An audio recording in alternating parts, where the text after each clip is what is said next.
राधे राधे, स्वागत है आपका हमारे YouTube परिवार में। मैं आपके साथ पंडित विशाल शास्त्री। आज का विषय है, आज जानेंगे बुध ग्रह से संबंधित उपाय। यदि आपकी कुंडली में बुध ग्रह अशुभ है, बुध ग्रह से संबंधित समस्या जीवन में चल रही है, क्योंकि बुध आपकी बुद्धि का कारक ग्रह है, बुध आपकी वाणी का कारक ग्रह है।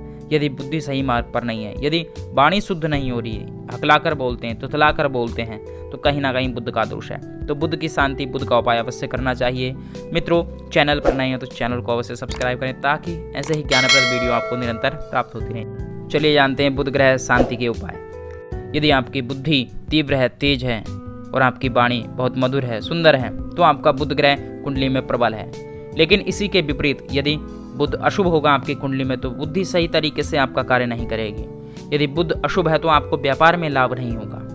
यदि बुध अशुभ है तो आप निरंतर दूसरों के प्रति गलत विचार रखेंगे, दूसरों को गलत बोलेंगे, वाणी शुद्ध नहीं होगी।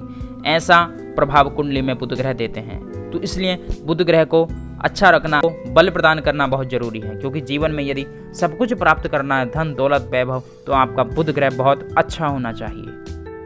एक छोटा सा उपाय है, बहुत ही सरल है, आप इसको बड़ी आसानी से घर पर कर सकते हैं। चलिए जानते हैं। सबसे पहले आपको 6 मोरपंख मंगलवार के दिन मार्केट से लेकर घर आने हैं। यानी मार्केट जाएं और 6 मोरपंख देख लें आप, खंडित नहीं होनी चाहिए, टूटे हुए ना हो, साबुत मोरपंख होनी चाहिए 6 पीस। उनको आप ले आएँ घर पर और बुधवार के दिन उनका पूजन करना है। बुधवार के दिन उनको प्रातःकाल स्नान आदि आप कर लें। इसके पश्चात पूजा घर में बैठें, एक थाली लें, थाली में उन मोर पंखों को रख लीजिए, 6 के 6 मोर पंख रख लें। उसके पश्चात उनके नीचे हरे रंग का धागा बांधना है। धागे को 5 या 7 बार आप लपेटिए, 5 या 7 बार धागे को बांधना है। इसके पश्चात उन मोर पंखों के ऊपर 8 खड़ी सुपारी रखनी है। खड़ी सुपारी मतलब मार्केट में आपको सुपारी मिल जाएंगी। सुपारी जो पूजा के प्रयोग में आती हैं वह मार्केट में आपको प्राप्त हो जाएंगी। 8 खड़ी सुपारी उनके ऊपर रखनी है। फिर मोर पंख के ऊपर गंगा जल छिड़कना है। गंगा जल छिड़कने के बाद 108 बार इस मंत्र का आपको जाप करना चाहिए। मंत्र बड़े ध्यान से सुने। ओम बुद्धाय नमः जाग्रय स्थाप्य स्वाहा। ओम बुद्धाय नमः जाग्रय स्थाप्य स्वाहा। इस प्रकार से 108 बार इस मंत्र को आपने बोलना है।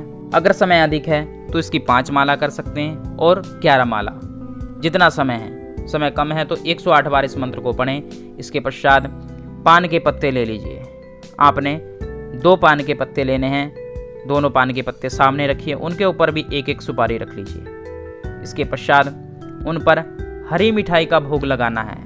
हरी मिठाई नहीं लाए हैं तो मूंग की दाल का हलवा मीठा बना सकते हैं, उसका भी दोनों पर भोग लगाएं। उस प्रकार से आप उन पर भोग रखकर भगवान से प्रार्थना करें और उन मोर पंखों पर उस भोग का स्पर्श कराएं। निकट के किसी गणेश मंदिर में आप जाइए, वहां गणेश जी को आप भोग लगाएं। दोनों पान के पत्ते मिठाई सहित, सुपारी सहित वहीं पर रख दीजिए। भगवान गणेश जी से प्रार्थना कर लें और गणेश जी से प्रार्थना करके वहां कुछ दक्षिणा आदि चढ़ाकर घर आ जाएं। फिर प्रतिदिन घर में पूजा करते समय उन मोर पंखों को भी धूप दीप आप दिखाएं। आप देखेंगे धीरे धीरे आपका बुध से संबंधित जो अशुभ प्रभाव आपको प्राप्त हो रहा था वह धीरे धीरे पॉजिटिव होने लगेगा, यानी सकारात्मक प्रभाव आपको प्राप्त होने लगेगा। जो भी समस्याएं बुध ग्रह से संबंधित आपको प्राप्त हो रही थी, धीरे धीरे सभी समाप्त हो जाएंगी। ऐसा बड़ा ही दिव्य यह प्रयोग हमने अपनाया हुआ है। आप भी एक बार इसको अवश्य अपनाएं, ताकि आपको भी लाभ प्राप्त हो। मित्रों, ऐसे ही ज्ञानप्रद वीडियो आपको निरंतर प्राप्त होती रहे, इसके लिए चैनल को अवश्य सब्सक्राइब करें, बेल आइकन प्रेस करें।